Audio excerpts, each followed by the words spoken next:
Jacó suportou tantas dores, né? Suportou tantas dores na sua vida, errou ao demonstrar o maior amor que ele tinha pelo filho dele, José. É claro, gente, que quando Jacó via José, ele via quem? Raquel, né? Todas as vezes que ele via José, na verdade, ele via Raquel.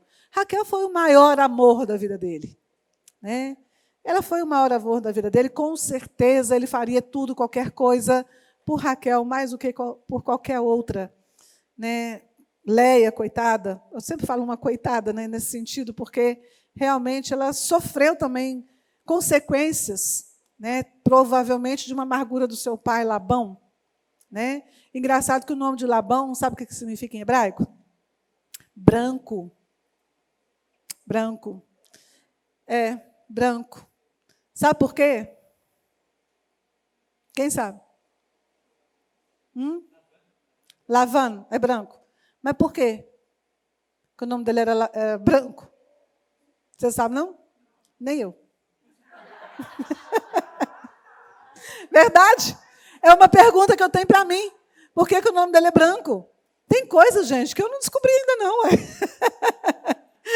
Tem coisas que eu tenho para mim, que se você tiver resposta aí, me fala. Tá? Por que o nome dele era branco? Até hoje eu não sei, né? Por causa disso, todos os seus irmãos odiaram José e fizeram e aprontaram com José tudo o que eles aprontaram, né? E José também, pelo seu lado, né? Também com certeza guardou muitas mágoas, guardou muito rancor. É claro, né? Esse menino foi tão novo, 17 anos de idade, né? Tão novo, acontecer tudo o que aconteceu com ele. Mas na hora de morrer, vamos voltar no tempo de Jacó morrer, né? Ele nega a bênção para 2 de seus filhos, ele nega as chances desses filhos se reconectarem, né? Para o resto da vida, ele morre sabendo disso. E todas as vezes que eu penso que Jacó que faz isso, eu falo, meu Deus, né? O Jacó, aquele Jacó, né? Meu herói. Jacó é meio herói, sabe? Aquele meu herói chega na hora do final da vida dele, ele faz uma coisa dessa. Porque, gente, às vezes eu me vejo muito no lugar de Jacó. Me vejo mesmo, porque a minha história ela passa por períodos muito próximos, muito parecidos, de buscar a bênção de Deus. Tudo que Jacó sempre quis a vida dele toda foi buscar a bênção de Deus a vida toda. Né? Até quando ele chega lá no Vale de Jaboque, e ali, finalmente, ali é o ponto de virada da história dele, né? Porque ali, finalmente, ele consegue aquilo que ele buscava desde o ventre da mãe dele. E a outra coisa também que eu fico me perguntando é como que um feto de um bebê tem essa consciência de lutar pela bênção, porque a Bíblia fala que ele lutava pela bênção desde mesmo o ventre da mãe. Né? São essas questões inexplicadas. Né? Mas é claro que o Jacó errou nesse momento do filho, José, de demonstrar esse amor maior por esse filho. Mas também tem um outro momento de Jacó, que acontece um erro dele, que às vezes as pessoas não prestam atenção. Ele erra, os filhos erram. Mas o que acontece? Vamos lá em Gênesis, no capítulo 34, porque é aqui que é o ponto de virada dessa história de Jacó. É aí que muda é aí que essa amargura dele começa a ficar ainda mais forte, né? E saiu Diná, filha de Leia, que esta deu a Jacó, a ver as filhas da terra. Fala comigo assim, tem que ter efeito sonoro, gente. Mais um. Aqui a coisa fica interessante. Vocês já sabem, né, que a Bíblia não desperdiça palavras, né? As palavras estão sempre no lugar certo, na hora certa, para nos falar alguma coisa. A Bíblia relata um episódio que aconteceu com Diná. Diná era filha de Jacó com Leia. E olha que interessante, o texto especifica, o autor faz questão de falar. Claro que todo mundo já sabia que Diná é filha de Leia. Todo mundo que está lendo ali já sabe. Mas por que a Bíblia faz questão de marcar isso? De deixar isso marcado? De deixar lembrar, a filha da Leia. Ela sai para olhar as filhas da terra. Vamos colocar aquela imagem da moça olhando. Eu peguei aqui uma imagem de uma moça olhando pela janela. Deixa eu ver se eles acham essa imagem. É essa aí, ó. Eu imagino essa menina aí igual Diná, sabe? Dando uma espiada, abrindo a janela, para dar espiada o que tem do lado de lá, né? O que tem. Esse foi o erro dessa menina, né? Mas por que será? A pergunta é: por que será que essa menina tem curiosidade de espiar as filhas da terra? Por que será que ela não estava satisfeita com a casa dela, com a família dela, com a terra dela? Porque você só vai espiar alguma coisa lá fora quando você não está satisfeito com o que você tem aqui dentro. Entende? Você só vai espiar uma coisa lá fora quando o que você tem aqui ele não é completo para você. Eu já vi na minha vida, né, meninos, meninas, jovens, na época da minha adolescência, que eram meus amigos, eram queridos meus, que foram espiar fora da terra. E até hoje têm a vida totalmente destruída. Saíram da proteção ali que nós tínhamos, né, dentro dos nossos lares, dentro da igreja, dentro da nossa liderança, e foram espiar a terra. E aí sofreram consequências até hoje. Quando você não tem algo ali que te supre 100%, você acaba indo espiar as filhas da terra. Você acaba abrindo uma fresta, e fresta é por onde entra o inimigo. O inimigo nunca entra pela porta, ele só entra pela fresta. É mais uma lição para cada um de nós. Ele nunca entra assim de cara para você. Ele vai entrar de forma, né, bem lúdica, bem pela frestinha, onde você abriu ali e você nem percebeu que entrou. E ali acontece uma história que vai marcar a vida de Jacó terrivelmente. Mas terrivelmente. O que acontece? Quando fala que ela é filha de Leia, e a gente sabe que a Bíblia não desperdiça palavras, está se referindo porque está dando um motivo pelo qual ela foi espiar as filhas da terra. A gente tem que ler a Bíblia dessa forma. Quando explica que ela é filha de Leia, que não precisava explicar, está simplesmente mostrando para nós por que ela foi espiar as filhas da terra. Por quê? Porque ela era filha de Leia. Mas o que trazia para ela o ser filha de Leia? Que causava dores, que ela teve que ver as filhas da terra. Leia era a esposa amada? Não. Por consequência, os filhos de Leia também não. Por consequência, a ausência do pai, por consequência, uma mãe amarga, uma mãe cheia de dores, uma mãe que não ia dar a atenção necessária que essa menina precisava. Por isso ela foi olhar, como será que são os pais lá? Como será que são as mães do lado de lá? Como será que o pai do lado de lá faz com seus filhos? Será que eles têm as mesmas dores que eu? Será que eles estão menosprezados como eu? A gente vê na história de Leia uma tentativa quase que insana de atrair a atenção de Jacó para a vida dela. Por exemplo, quando nasce o primeiro filho dela, que é Levi, ela fala o seguinte, a frase em hebraico, agora se ajuntará a mim o meu marido. Essa é a frase de Leia na hora que ela tem o Levi. Por que ela fala isso? E engraçado que é dessa frase que sai o nome de Levi, que quer dizer ajuntar, aquele que ajunta. A Bíblia é muito legal, né, em hebraico, porque a frase é de onde você tira o nome daquele personagem. Eu acho isso sensacional. E outro dia mesmo eu estava falando, gente, é impossível alguém falar que a Bíblia foi fraudada de alguma forma.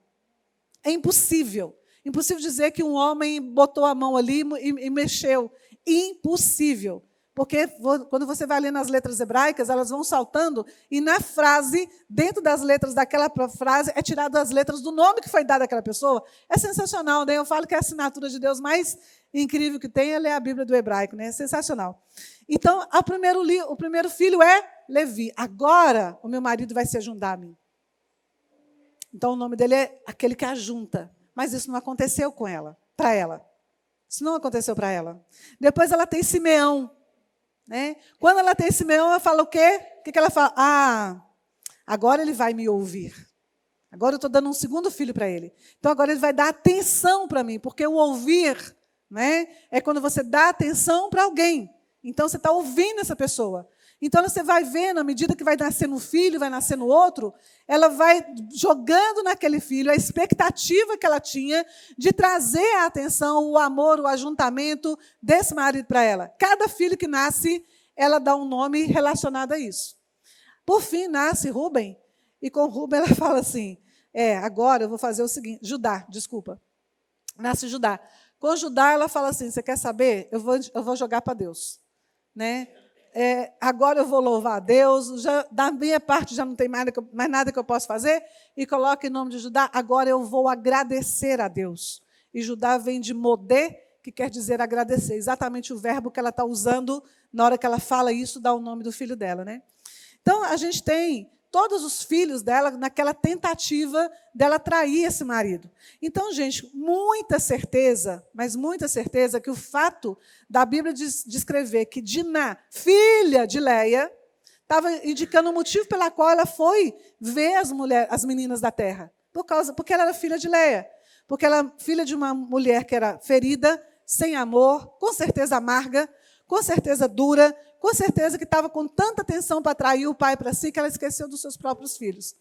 E tanto esqueceu que depois Simeão e Levi, né, vêm fazer o que vê. E aí, claro, vem o príncipe, vem Siquém, dorme com ela, né, desonra essa menina, e aí os pais se assentam para decidir o futuro dos dois. E eles aceitam decidir o futuro dos dois. Mas por que os pais? Mais uma vez, por causa da bênção patriarcal. Por causa da bênção patriarcal. E o que Simeão e Levi fazem em seguida é exatamente desonrar a bênção patriarcal. E esse foi o principal motivo pelos quais eles não receberam a bênção patriarcal. Porque quando você for ler o texto, você vai observar que está lá o pai de Siquém, que é o Hamor, sentado com Jacó, conversando, decidindo, e de repente, olha lá, no versículo 13, tem o versículo 13 aí para a gente? Está os pais decidindo, são os pais que decidem. O casamento praticamente estava sendo feito ali. Tem aí o versículo 13? Não sei se eu coloquei, capítulo 34, versículo 13. Olha lá, então, quem é que está respondendo aqui no versículo 13 para o pai de Siquém? Então responderam os filhos de Jacó, para Siquém e Hamor, enganosamente, e falaram, porquanto havia contaminado Diná, sua irmã, eles fazem uma proposta. Eles entram na frente do pai. O pai tinha que estar decidindo, o pai tinha que estar resolvendo. Era o pai que estava dando a bênção, era o pai, os dois pais. Eles entram no meio da história sem ser chamados. E fazem, mais uma vez, né, como fizeram lá atrás, com Jacó, fazem aqui agora uma armadilha. E falam, quer saber, se vocês querem mesmo se tornar uns como nós, então vocês vão ter todo mundo que circuncidar. Quando vocês circuncidarem, então a gente vai aceitar vocês. O rapaz estava tão doido com a moça que falou, beleza, pai, a cidade inteira vai passar pela faca. E gente, agora veja bem o nível de comprometimento de uma cidade. Com certeza, Hamor e Siquém deveriam ser pessoas queridas e amadas. Porque a cidade toda, os homens todos da cidade concordam. Você não vê o texto bíblico falando que um discordou, que um falou, então, eu estou indo embora, eu vou para outra cidade. A cidade inteira, todos os homens da cidade, aceitam passar pela circuncisão. E aí o que acontece? A moça já estava lá, que é o texto fala, porque o casamento tinha acontecido. A moça já estava lá na cidade, eles vão lá, aproveitam o terceiro dia, que é o dia de maior dor, no momento de uma circuncisão, fazem no bebê aos 8 dias de idade. Por que fazem no bebê aos 8 dias de idade? Porque é o momento que o bebê está num processo biológico que ele pode ser circuncidado, ele não vai sofrer nem dores e ele tem menos probabilidade de sofrer infecções depois. Por isso é no 8º dia. Lembrando que 8, né, é o número do infinito. Por isso o 8º dia está relacionado com uma aliança que é eterna. Entende? Pois muito bem, mas no terceiro dia, para esses homens que já são adultos, não são bebês mais, era o dia pior, da dor maior. Então estava todo mundo lá, né, se debruçando, e aí o que acontece? Somente os dois, Simeão e Levi, que aprontaram essa história, eles desonram gravemente a bênção patriarcal. Eles ferem essa bênção patriarcal. Gravemente. Eles vão lá e matam todos os homens da cidade. Matam mulheres, matam crianças, matam idosos. E ainda por cima leva despojo para suas casas, a riqueza, o dinheiro, os gado, tudo que tinham. Pega a menina, a irmã deles, e traz de volta para casa. O Jacó, ele fica tão desesperado, ele fica tão apavorado, mas tão apavorado, que ele não sabe o que fazer. Tanto é que a Bíblia não mostra o que ele faz também. E ele também, mais um erro, ele não faz nada. Ele fica simplesmente apavorado, porque todas as outras nações em volta, e Israel, até o dia de hoje, só tem inimigos em volta, vocês sabem disso? Todas as nações em volta são inimigos de Israel. O Egito é inimigo, apesar que tem uma paz temporária. A Jordânia é inimigo, apesar que tem uma paz aí também temporária. A Síria, o Líbano, o Irã, que está mais longe, né? Todas as nações ao redor de Israel são inimigos de Israel hoje. Naquela época não era diferente. Só que eles eram muito mais assassinos, né?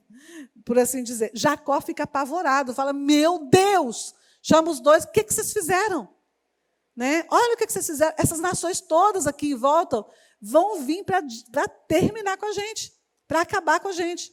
E foi engraçado que o Jacó, nessa hora, mais uma vez, aquele homem que busca a bênção do Senhor, que entende quem é Deus, que viu o anjo subindo e descendo pela escada. Gente, se a gente vê anjo subindo e descendo pela escada, pensa, o que vai acontecer com a gente? Eu vou ser santa para o resto da vida. Não é? Você vai assim, meu Deus, eu estou vendo um anjo subindo e descendo pela escada, né? Conexão com o céu, lutou com o anjo, na verdade a Bíblia fala, lutou que foi com o próprio Deus, né? Lutou ali, passou uma noite, e não deixando o anjo sair, e aquela luta toda, gente, um homem como esse, que conhece a Deus, que conhece o que é tomar a bênção de Deus por esforço, por luta mesmo. Esse cara, como que ele teme as nações da terra sabendo que Deus é com ele? Então, um dos erros de Jacó, mais um erro de Jacó, ele se esqueceu de quem era Deus. Ele se esqueceu de quem era Deus. E aí eu já falo para você, gente, não vamos esquecer de quem é Deus, não. Não vamos esquecer de quem é Deus. E é claro que a gente é ser humano, e é claro que a gente erra, e é claro que quando vem um vendaval, uma situação, uma dor, um desafio, né, a gente imediatamente tem essa tendência. Mas a gente sempre confia. A gente sempre confia, vai dar tudo certo. Vai dar tudo certo. Deus já foi lá com a gente no passado, Ele vai ser agora, e Ele vai ser no futuro, porque Ele é aquele que era, que é e que há de vir. Jacó sabia disso. Jacó sabe muito mais do que eu, né? Porque ele viu os anjos subindo e descendo, ele lutou com o anjo. Viu Deus prosperar ele a vida inteira. Ele sabia muito mais do que eu, né? Ele não faz nada. Jacó foi quem fundou a casa de Deus. Isso é muito forte. Jacó foi quem fundou a casa de Deus. A nação de Israel veio fundada através da experiência desse homem com Deus, gente. Olha, não peguem as suas experiências com Deus e joguem no lixo. Não peguem. Lembre delas todos os dias, porque as nossas experiências com Deus nos fortalecem, nos leva mais para frente, nos troca de nível, nos ajuda a viver os momentos que a gente acha que Deus está ausente, mas Ele não está. Ele está presente em todos os nossos momentos, mas não jogue as suas experiências com Deus e jogue no lixo, porque elas são importantes, elas nos treinam, elas nos contam história, elas nos fortalecem para tudo que a gente vai viver lá na frente. O que Jacó fez foi pegar a experiência que ele já tinha tido com Deus, sensacional, e jogá-la toda no lixo, quando ele temeu as nações da terra. E Deus trouxe você aqui para te fazer mais forte do que você já é. Esse é o motivo que você está aqui. As histórias da Bíblia estão lá para a gente aprender com elas. O que fazer e o que não fazer também. Né? O que fazer e o que a gente não fazer também.